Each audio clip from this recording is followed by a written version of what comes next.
Like FAIR tells you exactly what the work is about, which is fundamentally creating workplaces that work for everyone. We want fairness. Fairness is the first word of the term.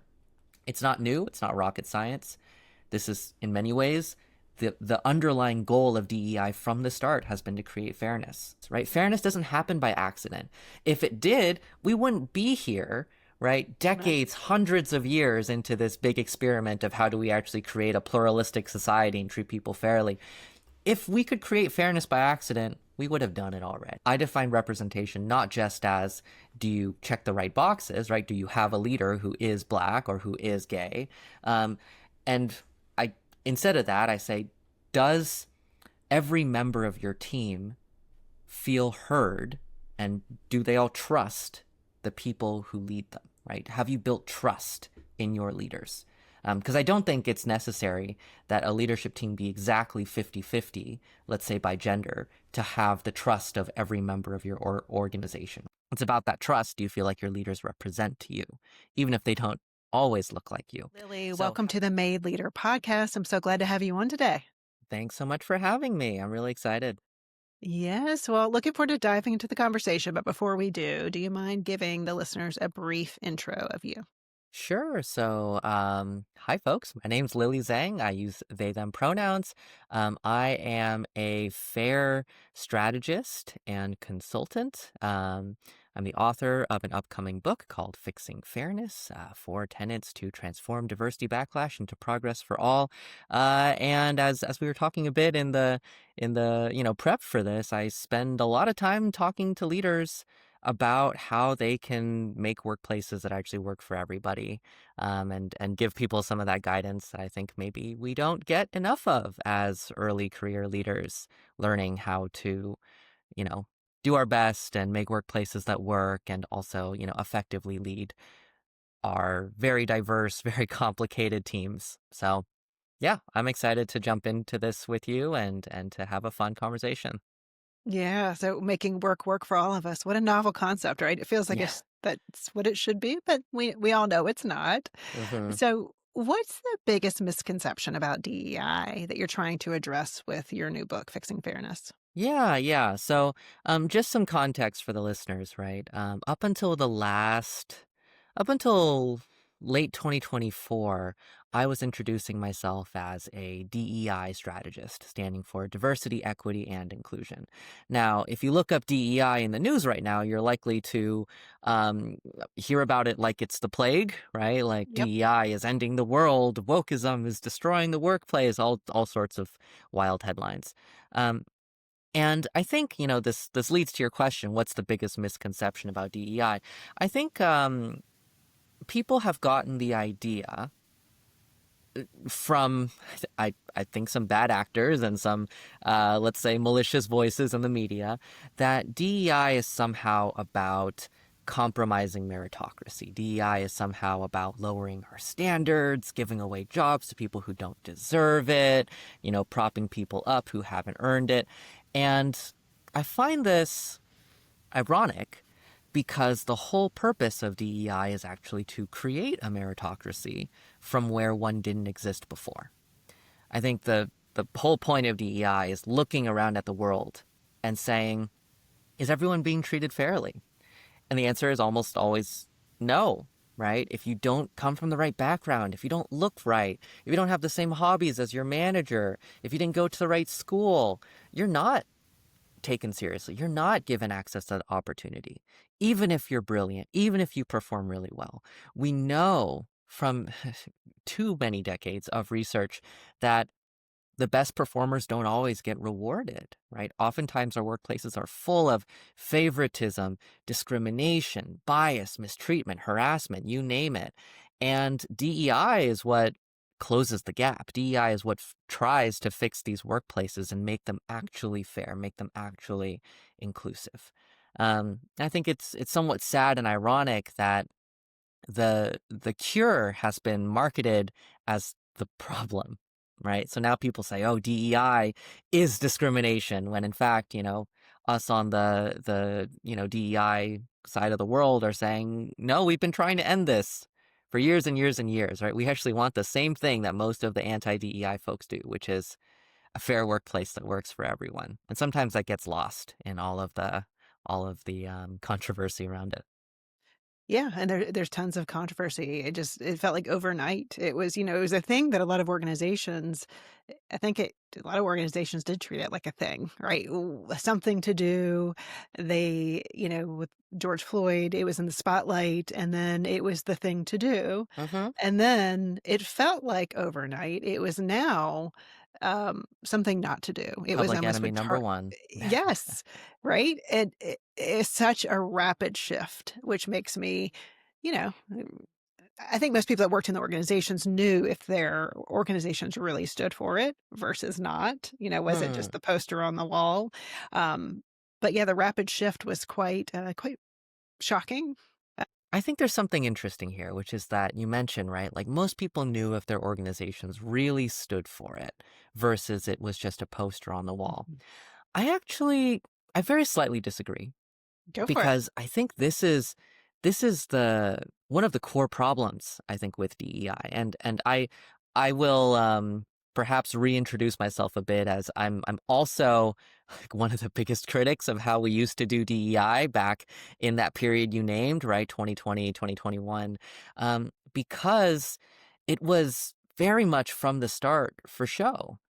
Mm, And I say this as someone that was doing the work well before the summer of 2020 when DEI became popular. If you look at 2018, 2019, um, it wasn't super popular. It wasn't super visible. People would say, look, Lily, our promotions process has gotten a lot of complaints for not being fair. Can we make it better? And I'd say, okay, right, let's go in and change that process.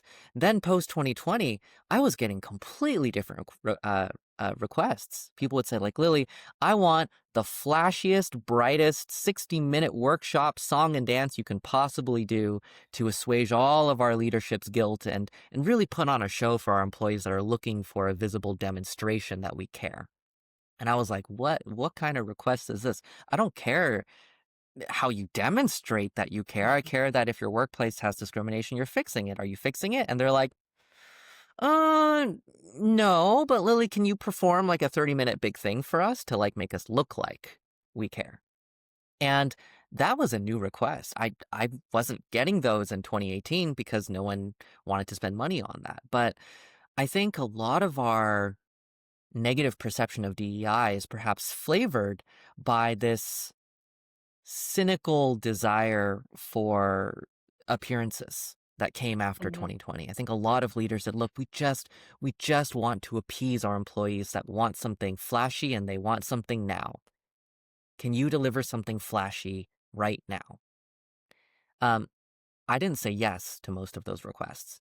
Uh, That's what I was wondering. What but what what enough did that conversation practitioners look like? did. Yeah. Enough practitioners. So look, this is where the messiness, this is kind of below the surface, right? What happens Mhm. when people make their living on providing a service? Um, and what happens when the people who have the money to purchase those services start requesting a different one? Do Mhm. you say, no, I only provide the service that I know creates impact, even if that means that my business might go out of business? Or do I provide the service that you're asking for that I don't think is going to make any impact, but all the money's there?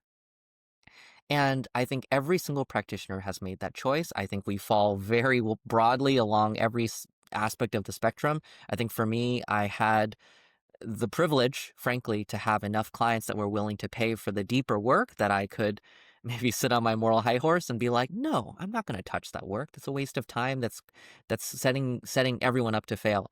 And I know some practitioners that were really struggling to make ends meet who said, oh my goodness, thank you, right? Thank you for giving me an opportunity to show the true impact of this work. I don't think practitioners set out to do performative surface level work. Everyone wants their work to Mhm. create impact.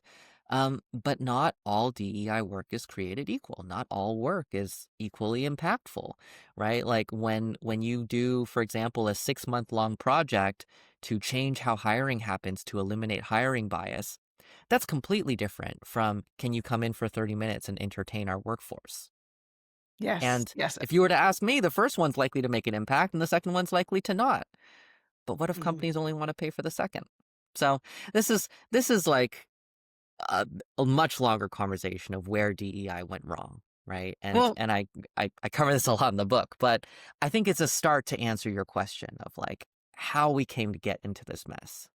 right. Okay, so let me do a couple things. One is, can you define DEI? Because I still think there's misconceptions on what it is, right? You mentioned a few of those in the start, but just to get listeners all on the same page with Hmm. when we talk about DEI, what are we talking about? Yeah. So DEI, three different words, right? To me, I define them as three different outcomes that companies are trying to create when you do the work right.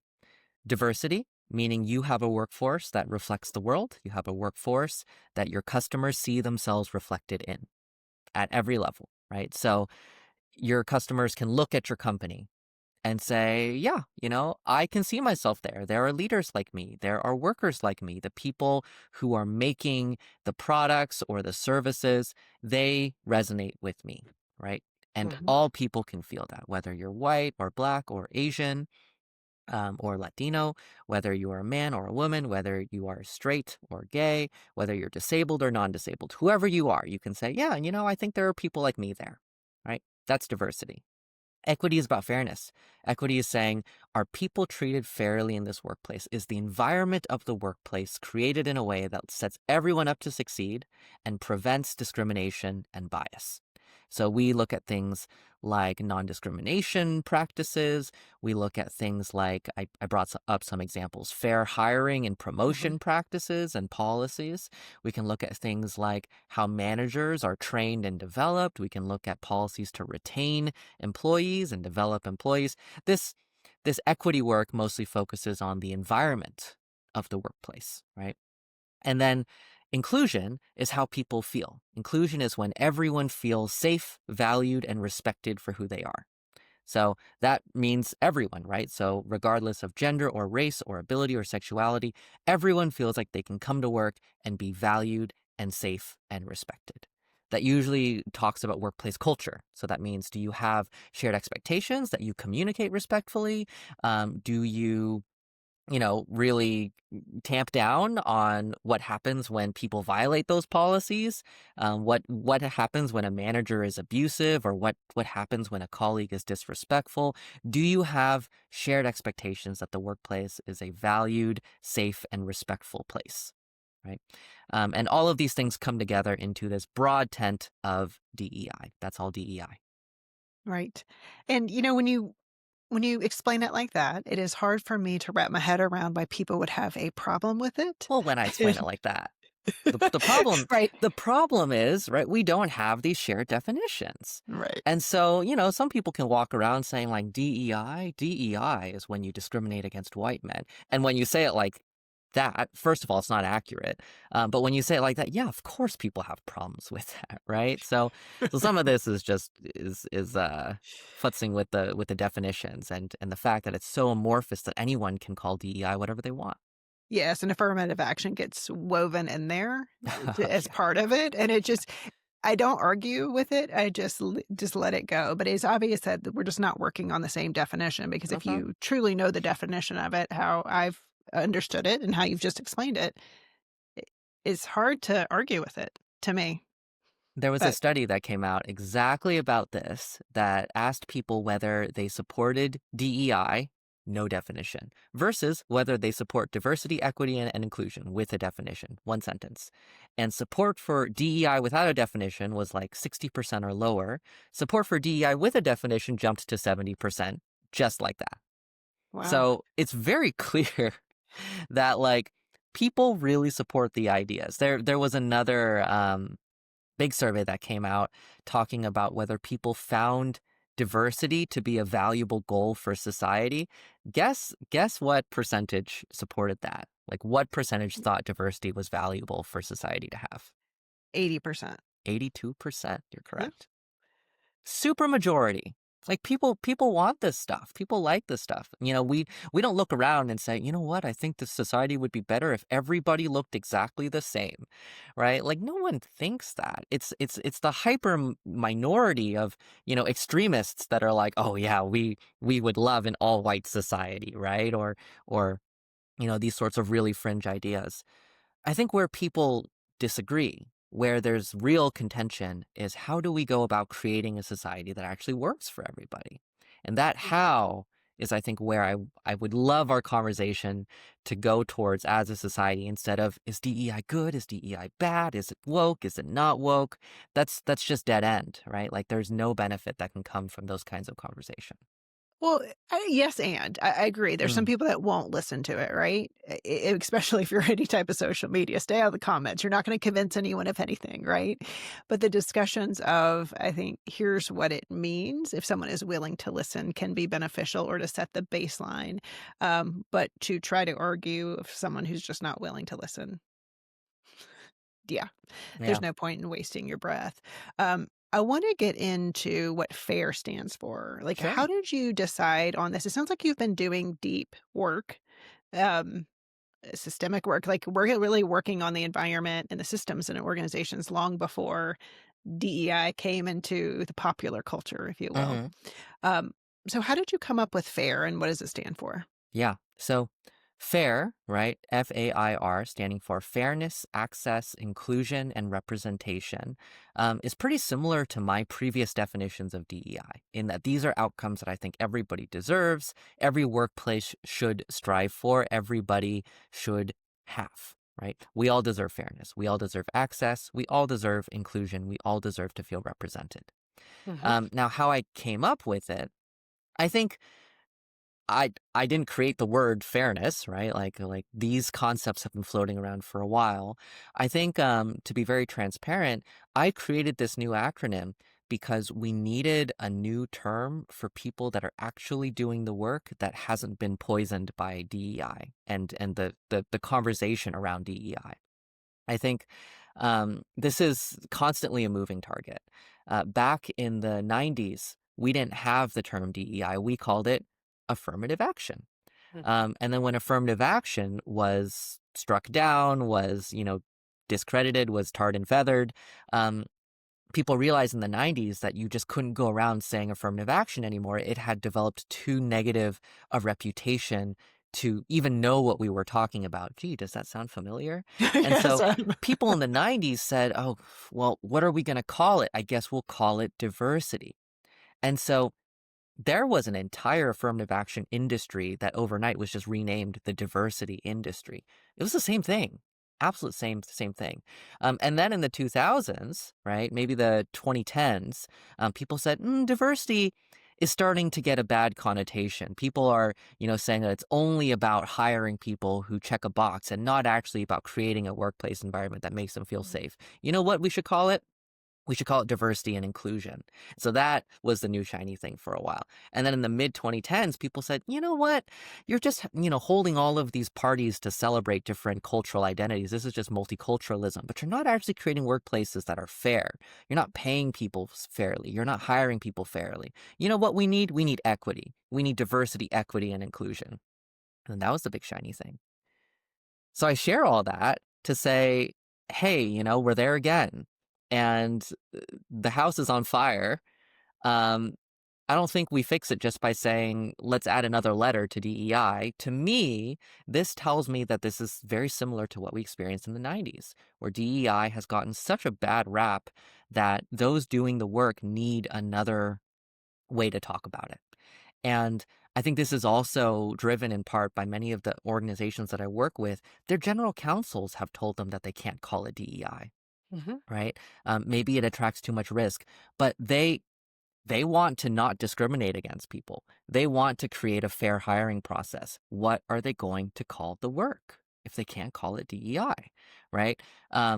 There are some words for this: people-centered work, human-centered work, right? Sometimes I call it that myself, but I think we need a new term. And I think fair speaks for itself. Like fair tells you exactly what the work is about, which is fundamentally creating workplaces that work for everyone. We want fairness. Fairness is the first word of the term. It's not new. It's not rocket science. This is, in many ways, the underlying goal of DEI from the start has been to create fairness. So yeah, I kind of twiddled my thumbs in 2024 and was like, I sure hope someone comes up with a new word, right? A new terminology. And at some point I was like, oh, be the change you want to see in the world, right? So Yeah. here we go. Is fair going to stick? I don't know. I sure hope it does, right? But I want to start this conversation of how can we talk about this work in a way that really gets people to understand it and do it and participate in it and see it as a net positive instead of this zero sum thing that we constantly debate in society. And Mhm. this book is my contribution to that conversation. It's not the end all be all. I don't even know if it's going to succeed, but I would really love it too because I think it's what we need. Well, let's just say it succeeds, Lily, then I'd say, who's gonna argue with fair? We don't like fair workplaces, right? It feels like one of those words that it just feels like everyone wants fair, whether you define it in different ways, right? But it seems like a word that That is the it would hope. the hope, right? But, that being said, what's coming up in my mind, Lily, is do you need a word for it?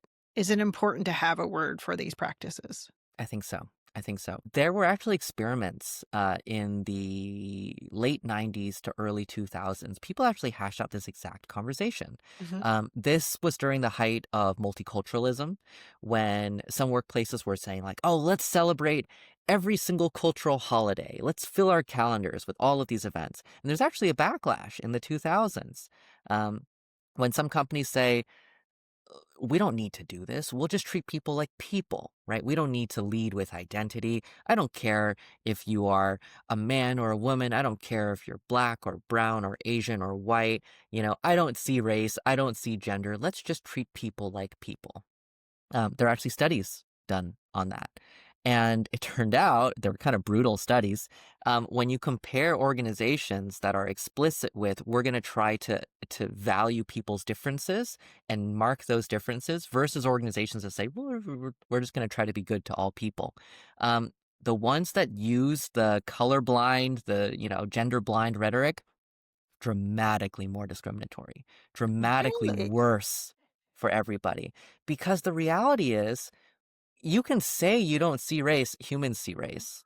We're biased. We're all Humans biased. see race, right? Yes. Humans see Yeah. gender, humans see disability. Mhm. And so when you take that language, when you put it in a closet, that doesn't change behaviors. That just gives people a free license, right? I can put you next to a man and say, I don't see gender. I'm just giving James that promotion because he's the better candidate, right? And if I Right. don't see Yeah. gender, you don't even have a way to contest, right? Because if you say, like, hey, I feel like this is sexism, I'm just like, whoa, whoa, whoa, whoa, whoa, I don't see gender here. Can't possibly be Yeah. sexism, right? And that's the problem. So I think we need terminology. Terminology helps us bring out the uncomfortable topics and give it the focused attention we need to ensure fairness, right? Fairness doesn't happen by accident. If it did, we wouldn't be here, right? Right. Decades, hundreds of years into this big experiment of how do we actually create a pluralistic society and treat people fairly. If we could create fairness by accident, we would have done it already, right? We Yeah. can't. We have to be intentional with saying, look, everybody's different and we can create workplaces where everyone gets what they need, right? Yeah. Like that's the Yeah. big challenge. We need the words for it. You just made me think of this time when my son was really little, and I remember talking to his teacher, and we were talking I don't know if someone said something about I don't see color, right? And she Mm. was a black woman, and she said, "I want you to see my color. Like, look, I've got beautiful brown skin, and I wanna talk about it with your kid, and, like, this is a conversation we need to have." And I was like, that just opened up my eyes to, like, yeah, why are you avoiding talking about the topic? No one is colorblind, so that was, very Well, eye-opening, your yeah. answer. Yeah, I feel like it's it comes from a good place of saying, like, I don't want to treat people differently. But the reality is everyone is different. Like, we have Mhm. different needs, we have different backgrounds, right? Our brains work differently. We all grew up differently. What does not change is that we all deserve the same high standard of experience going through society, right? Yeah. And the challenge is one size fits all will not work when everyone's different, right? So how can you Mhm. ensure that everyone is treated fairly when everyone doesn't start from the same place? It's not as simple as saying, like, well, you get $20,000 and they get $40,000 because they deserve it more, right? That's the Mhm. false narrative of preferential treatment that you often get from anti-DEI activists. It's much more complicated than that, right? Yeah. It's saying, like, look, if you have an entrance to a restaurant and you've built stairs, right? Some people can't navigate those, build a ramp. And so it's not oh, do people in wheelchairs deserve it more than people who are not in wheelchairs? That's Mhm. not the wrong, that's completely misguided. It's how do we create an environment that works for everybody, and then let's do it, Right. right? So what does that look like in practice? Because as we talked about before we started recording, if we've got an early leader listening who's just they're getting their sea legs, they're trying to figure out Hmm. how to navigate their team and leadership, and fair should be something they incorporate. But what does that look like for them? Yeah, yeah. So when you look at fairness, when you look at each letter of fair, they describe four different things that people need, right? So fairness is everyone being treated fairly, is everyone being set up to succeed, is everyone free from discrimination and barriers. To answer that question, you need to ask yourself, what barriers are people on my team experiencing? And barriers can refer to any number of things. It can be maybe they work remotely and the area of town that they live in is very noisy. And so to create, an office environment where they can work, maybe they need, I don't know, sound dampening panels, right? Whereas someone else on my team, they work in a really quiet area, they don't need that. So, what can you do to remove barriers to ensure that everyone gets the same quality of experience? That's fairness. Next is access, right? Can everyone access the experiences and environments that they need to do their jobs well? Oftentimes, this is described in terms of physical accessibility, right, to offices, but also things like digital accessibility. Do you have things like closed captions on your video content? Are you ensuring that people who use screen readers can access the materials that you're creating? When you have an office, can people all enter the front door, right? Can people use the bathrooms if they're in wheelchairs? I mean, these very basic questions around like, can everybody utilize the space the way that you want them to? Then inclusion, right? Does everyone feel respected? Um, what do your team members need to feel respected, valued, safe on your team? How are you talking to folks? How are you giving assignments? How are you communicating with people? What are you doing when there's conflict? Are you helping your team members have good conflict and respectful conflict? And are you stepping in when things get disrespectful or things get exclusionary? And then representation. I define representation not just as, do you check the right boxes, right? Do you have a leader who is Black or who is gay? Um, and I instead of that, I say, does every member of your team feel heard, and do they all trust the people who lead them, right? Have you built trust in your leaders? Because I don't think it's necessary that a leadership team be exactly 50-50, let's say by gender, to have the trust of every member of your organization, right? I've seen leadership teams that are all women that have held the trust of all of their men. I've seen leadership teams that are all men and that have been able to hold the trust of all of their women. It's about that trust. Do you feel like your leaders represent to you, even if they don't always look like you? So, have you built that trust? Do you feel like your team members trust you? Do you feel like they feel heard by you? Can they look to you and the people who you report to and say, yeah, I feel like they have my interests in mind. They understand what I need. They're fighting for me. And so these are the four different terms, right? These are all sorts of things that leaders can do at any level, whether you are a new leader or a senior leader, to meet people's needs, to remove barriers, and to create working environments that work for more people. Hopefully that wasn't too much Yeah. word salad. I can go No, no. deeper into any one of them. Well, one thing that just I was thinking of when you said fair, many times people interpret fair as everyone gets the same thing, Mm. right? They say, "Oh, well, if so and so needs soundproof barriers, well, everyone should get soundproof barriers. Do they That's need them? fair." So you're saying no, right? It is like actually based on need, Hmm. correct? Everyone deserves the same quality of experience. That is non-negotiable, right? Everyone deserves to thrive. And look, right? If I wear glasses, I need glasses. They're important to me. Um, does that mean we need to mandate that everybody like gets a pair of glasses and wears them? That's completely nuts, right? Like we wouldn't expect that. But what people want is not like the they don't want their company to force them to wear glasses, but they want some consideration to say, look, if there is a barrier to you being able to do your best work, we're going to step in and we're going to remove that barrier, whatever it is, right? And it's the Mhm. consideration that people want equal access to, not the not the specific artifact, right? Not the glasses, not the soundproofing, right? It's they want to feel like their workplace cares and will make things better for them. So it's really an idea of the leader saying, okay, it's asking. I'm guessing it because you don't see the barriers. You really need to ask You have to them. Like, are you ask. experiencing barriers? How are Hmm. you? Do you have the conditions you need to do the work? Good work. Like, I'm guessing it's just direct questioning to ask them. Yeah, yeah. It's getting to know your workers and what they need and listening when they tell that to you. Now, does that mean every single thing that every worker requests you just grant, right? No, because that's not leadership isn't that easy, right? It's trying to understand what is a barrier? What is actually stopping this person from performing to their full potential? And the examples that I gave, they're the easiest ones. If someone's like, "Look, it's just too loud," right? Can I get some soundproofing? That's pretty straightforward. If they said, "It's too loud, can you pay for me to relocate to another city?"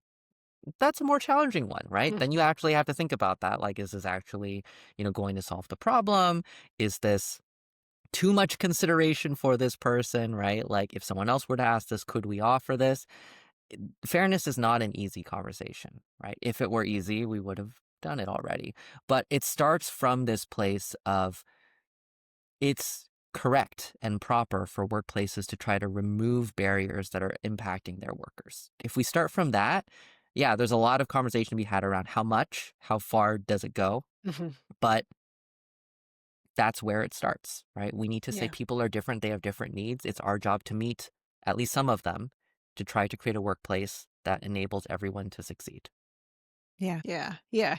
Okay, I'm gonna go back to this, but I'm gonna take a little my brain is going in this place of thinking about leadership in organizations. So from what I understand, you got all the stats, so you can check me on this, that there tends to be a drop off in leadership to where any person of color, any women drop off when they get to higher levels of leadership. Hmm. So if we're talking to early leaders and they're seeing that happen in their organization to be like, I'm just not getting promoted. They've done all the work to say, okay, I'm doing all the things, right? But it's just not happening. How do you navigate that when you don't have the power, right? You're seeing the systems around you. What do you do for yourself to navigate that, if anything? Yeah. So there are two schools of thought on what to do. One of them I would say is the classic Sheryl Sandberg lean in strategy, which is learn how the unspoken rules work and play by their rules. So if it's only men get ahead and men are ruthless, become ruthless. Um, I'll just go ahead and spoil that story by saying it doesn't work very well for most women. Or people of color or disabled Yeah. people or LGBTQ plus people. A very small percentage of people can succeed using that strategy, but it's not a sustainable one. I would say the alternative is to start the same way, understand how the rules work, right? But instead of playing by broken rules in a broken game, you help recruit people to the cause to understand how better rules might help everyone, right? So, for example, you don't get a promotion unless your boss plays golf with you and likes you. The lean in strategy would be get real good at golf, right? The maybe more sustainable, more collective strategy would say help more people understand that this golf led promotion strategy is terrible for your business and create alternatives to say, hey, I understand why you're hiring people based on whether you like them at golf. You want to know you can work well with these folks, right? That's kind of why you're doing it. Is there a better way we can find out how we work well together? Maybe we have more collaborative team projects. Maybe we have more contact with people across departments. Maybe we spend a little bit more effort to build connections and relationships within the workplace where we can collaborate together. Maybe that will replace this little thing that you are currently using golf outings to replace because golf outings are unfair, right? And so this is a fundamentally different approach. It's saying the rules themselves can be changed. Let's raise awareness of them and get people on board to this project of changing the rules in the workplace so that they work better for everyone. In some ways, it's harder. In some ways, it's easier. right? Like, because it doesn't require that you mold yourself into some box that you possibly can't ever fit. Mhm. I'm just thinking, so this is let me challenge you a little bit on this, because 'cause I'm Sure, thinking about sure. how difficult I love it, like, in theory, like, I'm on board, but I'm thinking of the new leaders I work with to be like, even if you get a little bit higher in there, you do how do you navigate that, right? Because let's just say you're in a singular area. It's not like you're in HR who has more of the, or even at the head of a department that can look at how do we promote people. Uh-huh. So I guess I'm still trying to figure out, like, if I'm saying, okay, well, maybe I can connect with that person on something else, right? That's not golf, but that doesn't change it for everyone else, right? It's very much I'm going to go see what I can do to relate to this person in a different way. Right. Um, Whereas So you're talking sounds like more this is the trap. This is the broad. trap, Okay. right? Collective action always feels scarier than individual action, but it's individual action that burns people out because Okay. you as your solitary, self, there's only so many times you can play the game, and there's only so high you'll get before you hit walls that are too big for you to take down by yourself. And the challenge of I've said this several times, right? If lean in worked, why are we talking about this? Right? Like we've been telling women in particular, right, to be more like men, to fit themselves into those boxes, to work their connections, to manage up for decades. The numbers have actually gone down of women in leadership, right? This doesn't work because we keep telling people that this is their solitary, isolated journey of you just need to lean in harder. When that's not how workplace change happens, right? Mhm. Like if every single woman in the workplace, now I'm not saying that you should exactly do it like this. If every single woman in the workplace went on strike, what do you think would happen? Oh, I would love to have that happen. A Just lot for you. would happen. A lot would happen, right? And if any one woman in the workplace went quote unquote on strike by herself, what would happen? Nothing. Nothing, right? And so the idea being that we feel so intimidated by collective action because we don't have full control over it. But it's really only through the work of the group that we can change these big barriers that are in the way of each of us individually. I wish lean in worked for more people. It just doesn't, right? Like Mhm. we have 30 plus years of workplace data on women deploying these strategies, and we find that they keep hitting the same walls over and over. And for every woman who gets close to the C-suite, there are thousands, hundreds of thousands that fall off halfway through because they get fired for going on maternity leave, right? You can't win. You can't win. Yeah. So I love this. So what? Here's let me interpret it the way that I'm trying to break this down in my brain, and you can correct me. So for what I heard from you is like if I'm a leader in an organization that is not as represented, right? Then I would maybe have my peers start relationships with them and Uh-huh. have you noticed, and what do you think about this? It's really the conversations that you're having with That's the first trusted part. peers. Yep. Okay. There's one second part, which is Hmm. peers across difference. The most important thing. I find that with leaders who are trying to commiserate and to build awareness of discrimination, they only talk to people like themselves. And Mm. so if the women in the workplace are trying to address sexism, right? If women leaders are trying to address sexism and they only talk to women, usually they can't build the critical mass they actually need to create change, right? Now the tough part is when you talk to men, not all the men will get it, right? There's a lot of conflict there, potentially bad conflict. How do you build a coalition? There's lots in the book about how to build a coalition. It turns out Yeah. activists have been doing this really successfully for a couple decades, and the workplace could stand to learn something or two from activist movements because the most effective activist movements, look at the civil rights movement, have been able to build connections, build relationships across identity lines. That Mm. means, relationships between black activists and white activists. That means relationships between, you know, women's rights activists and also men in the workplace, right? Trying to create a shared case for instead of, I want what you have, it's we all deserve better than what we've got now. Mm. Those are the conversations that we need to have. So if you are a woman leader, if you are a disabled leader, right, it's important to find other people like yourself to commiserate. That community is really important. But then think further. Think, how do I reach people who are not like me? How do I help people understand that our status quo, that maybe they're okay with, Mhm. is actually untenable for all of us? And how can I help collectively all of us understand that we can do better and get us really excited about better? Right? Because Right. unless enough people believe that the status quo is not good enough, you will only always be this tiny group of people who are upset. And that's not how Yeah. change happens.